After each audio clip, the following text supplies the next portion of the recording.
Hey boys and girls, welcome to Vanderwan Gardens. This here's Ken. I just wanted to let you know that if you want to make a one-pot meal that'll last you for days or sometimes weeks, chili. Chili is the answer. So chili always starts off for me with about a pound of bacon or whatever I got on hand. Well, it really starts with fat. So you can either use bacon fat or you can use other sources of fat, but I like bacon fat. So I'm going to just cook this up until it's nice and brown, but not crisp. I just want to cook these guys down so I got a nice bunch of oil on the bottom, and that will lubricate the bottom for me to then stick in the onions. Cook the onions until they're nice and translucent. You don't want them brown, just translucent, kind of almost see-through. Chop them up. If you're not a good cook, don't have good knife skills, that's cool. You can still make chili. In fact, if you don't have everything that you need, you can still make chili. Because all you really need is meat, tomatoes, fat, beans, corn, anything you feel like putting in that pot.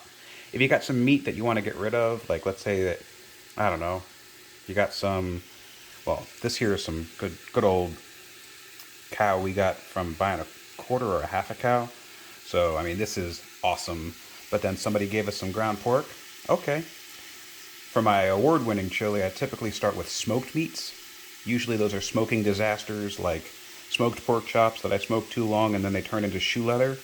You stick them in a pot with some tomatoes. That shoe leather turns into the sweetest, yummiest, smokiest tasting meat you've ever tasted, because cell walls are already broken down by the burning.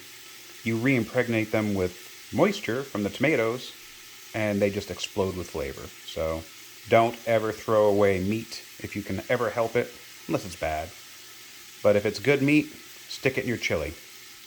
Another source I get for fat is I make pulled pork a lot. And you ever make pulled pork and you got all of that fat left in the bottom? Well, don't just throw away that fat. That's all awesome flavor. So I could have started these onions, this chili, with this pork fat, but I had plenty of bacon on hand.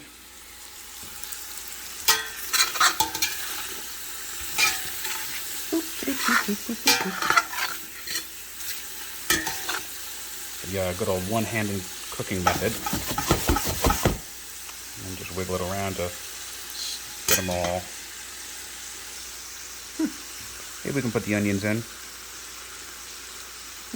We'll let this go a little while longer, because I really want there to be a good amount of fat on the bottom of this pan, so that way the onions don't stick and burn. So what happens after you put the bacon and then the onions in? Well, then you put in your meat, you brown it. Once your meat is all thoroughly browned, and that's why I always use a spatula, so that way I can chop up that meat. Once it's all like nice and ground up, then I put in the tomatoes. Well, last year, I grew some really awesome tomatoes, but nobody really wanted to eat 5 pounds of tomatoes, then another 5 pounds of tomatoes.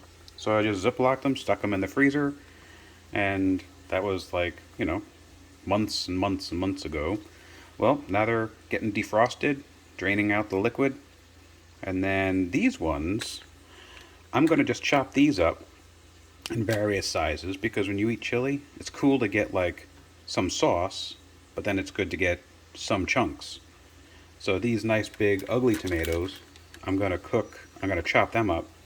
And then these smaller cherry tomatoes and yellow pear tomatoes and Roma tomatoes, these guys I'm gonna just stick them in my Ninja, and I'm gonna puree them. So chili loves, good chili has texture, has lots and lots of textures. So I like to have chunks of tomatoes, big chunks of tomatoes, and then some pureed tomatoes.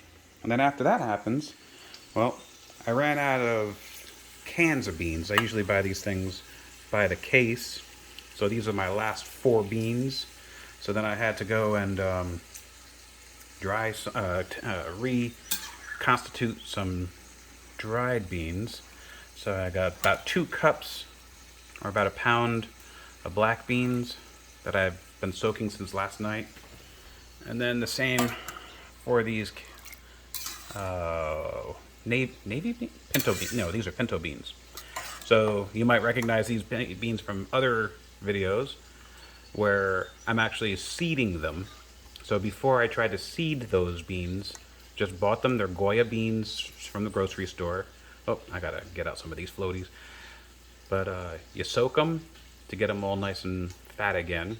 And then you lay them out on paper towels that you keep wet and in a dark place. And what that does is it lets them all sprout. And so I'm growing about, I don't know, 25, 30 bean plants just from these dried beans. So once I stick in the beans and the tomatoes, well, basically this pot's going to be full by then, and I'm just going to boil it down until we get a good consistency. What's a good consistency? I don't know. You tell me. If you like your chili more soupy, then take it off the heat sooner. If you like it more firm, then, you know, boil out some of the liquid. So another thing that I want to mention on the tail end of this here video, because I've only got one hand and I'm not going to go trying to put them onions in there one-handed. This is the only way to really properly recycle. I really found a way. I've been reading a lot of articles about recycling and how the way that we recycle doesn't actually work. See, this bin is going to wind up either in a landfill, or they're going to not be able to recycle it properly because it has chemicals in it that are completely different than the chemicals in this jar. You see how this one's clear? Oh, and then the lid, you can feel the difference in all these plastics. Well, you notice how this says potato salad, but it's really got bacon fat or pork fat in it? Yeah. Don't throw away your containers. If you recycle them even once, you have just done a drastic service for the environment. But I'm not going to just throw this away after using it just once. I'm going to keep using this until it falls apart. The same thing with this chili container. I've got like a dozen of these things that I just save up. And so I take these small little portions of chili. I put some in the fridge, some in the freezer, some in the chest freezer in the basement. So this chili I'm about to make, it's going to feed us for a long time. It'll never go bad because I'm always using small containers. So don't throw away your containers. Keep your lids, wash them out nice, and use them over and over again until they wear out. And then you can recycle them. And then if they do wind up in a landfill at that point, then so be it. But at least you've done your part. And it's always a good idea to write what the thing is, because in my chest freezer, you never know what's in there. So sometimes well, you know what I mean. So label your stuff. It makes it easier. So this is Ken from Vanderwan Gardens. Please like and subscribe these videos. Here, watch some bacon sizzle while you like and subscribe. Thanks again.